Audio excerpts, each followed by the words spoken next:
Talking Pacific Empire Minerals Corporation today, that's PEMC on the Toronto Venture Exchange. They provide an update from their Jean Marie project and some reverse circulation drilling results.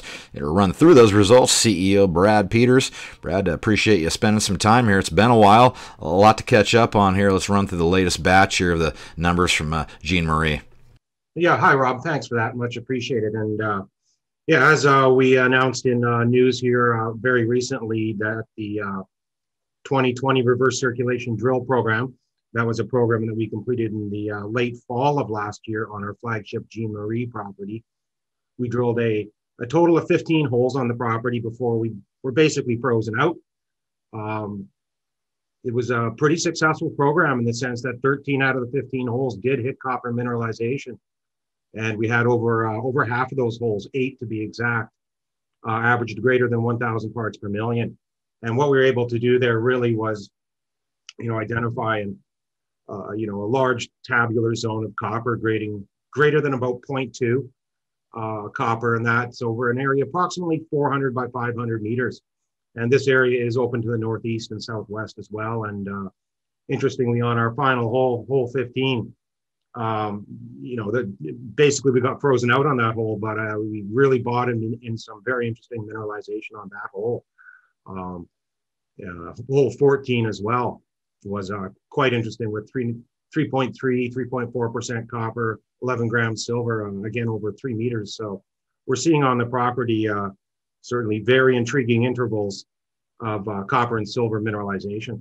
A bit of dated news now, but you optioned the Pinnacle Copper-Gold Project. Why don't you run through the details of that one too? That's right. The Pinnacle property, which is just to the southeast of what is now Northwest Copper.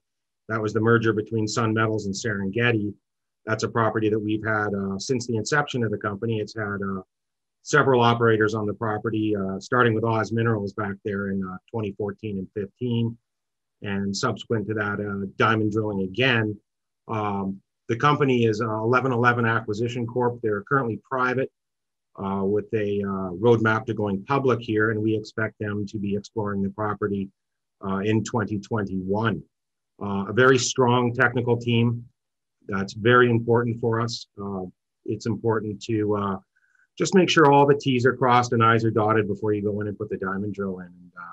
And on a similar note, that's really what our company, Pacific Empire, here is doing as well by bringing on a very, very strong technical gentleman, Thomas Hawkins, and he'll be complemented by the technical advisory team we have at Habit Orquest, which is, again, very strong technically. So it's nice to see that we have partners that are strong technically and ourselves as well. We really beefed up on the technical side here.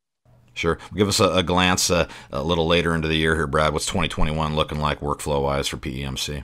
For us in 2021 here, we've identified really the Jean Marie property, as I mentioned, as our flagship property.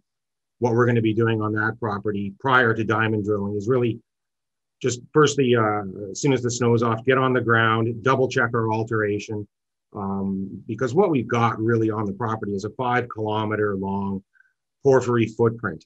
And the question we have is where along that 5-kilometer trend is the best location to site our first diamond holes on the property. So that's really our intention here, is to work towards a very strong diamond drilling program this year. Okay, we'll certainly keep our eye on the wire for more news there. Anything else out there, Brad, you want to impart to investors here you might be working on? Or well, in addition to our Jean Marie property, I think the other one that we've really identified here that we'd like to put some work into in 2021 is our Copper King property. 2 reasons. Reason number one certainly is that the alteration that we've seen on the property is very strong, consistent with copper mineralization. And when we drilled that property a few years ago, the final 2 holes we had both bottomed in mineralization. We had a little issue with the compressor, so we had to leave. But that property, I think, is one that we are looking at here, certainly in a strong copper market, as a property that would certainly benefit from a deep diamond drill hole right into the middle of that target area. Okay, we'll appreciate that update. We'll certainly keep our eye on the wire for more news. That's Brad Peters, CEO, Pacific Empire Minerals Corporation, PEMC, Toronto Venture Exchange. Again, Brad, thanks for taking the time. We'll keep our eye on the wire for more news from PEMC. You bet, Rob. Thank you very much.